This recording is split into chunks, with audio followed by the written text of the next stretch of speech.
اور تمنا کوئی تمنا تمہارے لیے مضر نہیں ہوگی وہاں، ایسی ہم صحت دیں گے اور ایسا فخر کریں گے کہ تمام جو مانگو گے وہاں نہ پیچش ہوگی نہ ملیریا ہوگا، ہر نعمت تمہارے لیے راس و مفید ہوگی، ہر نعمت۔ تو یہ مطلب ہوا۔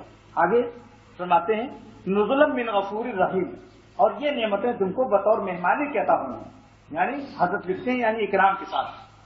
یہ کوئی آیا ایک دو روٹی پھینک دیا، لو بھائی لے جاؤ جاؤ، کہنے اللہ کے نام پر دو روٹی نکال لے پھینکا۔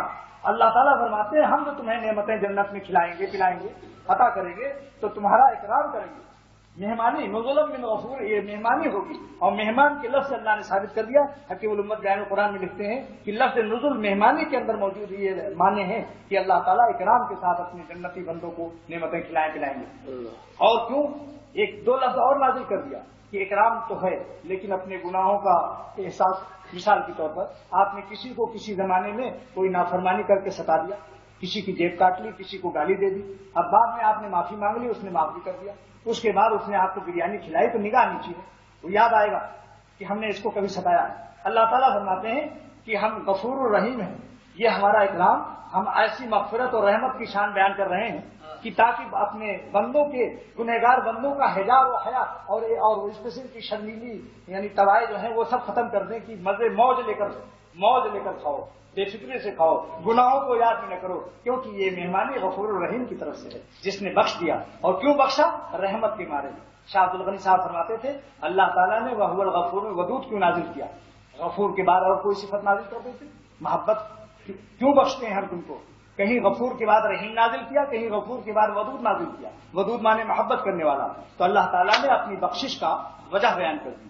شاہ عبد الغنی صاحب رحمۃ اللہ علیہ فرماتے تھے یعنی اے انسانوں، اے میرے غلاموں، جو میں تمہیں معاف کر دیتا ہوں اس کی وجہ جانتے ہو؟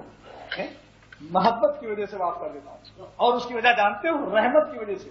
لہذا مغفرت کے نام کے ساتھ ساتھ قرآن میں کہیں ودود کہیں رحیم آیا ہے، یعنی ہم غلبہ رحمت اور غلبہ محبت کی وجہ سے ہم تم کو معاف کرتے ہیں اور رحمت کی وجہ سے تمہیں معاف کرتے ہیں، سمجھا جی؟ جس کا پوروی زبان جو اعظم گڑھ کے یا غازی پور وغیرہ کی طرف کے ہوں، پوروی زبان میں جو حضرت نے بتایا تھا کہ اللہ تعالیٰ اپنے غلاموں سے فرما رہے ہیں وَهُوَ الْغَفُورُ الْوَدُودُ، سورہ بروج پارہ نمبر 30 میں ہے کہ جانتے ہو تمہیں کیوں بخش دیتے ہیں، کیوں معاف کر دیتے ہیں؟ مارے میا کے۔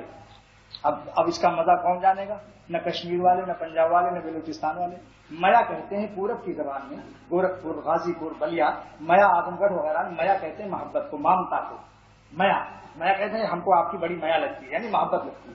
تو حضرت چونکہ پورب کے تھے لہذا وہ ترجمہ اپنی زبان میں فرمایا کہ اللہ تعالیٰ دیکھو کیا فرما رہے ہیں، ہم تم کو کیوں معاف کر دیتے ہیں، مارے میا کے معاف کر دیتے ہیں۔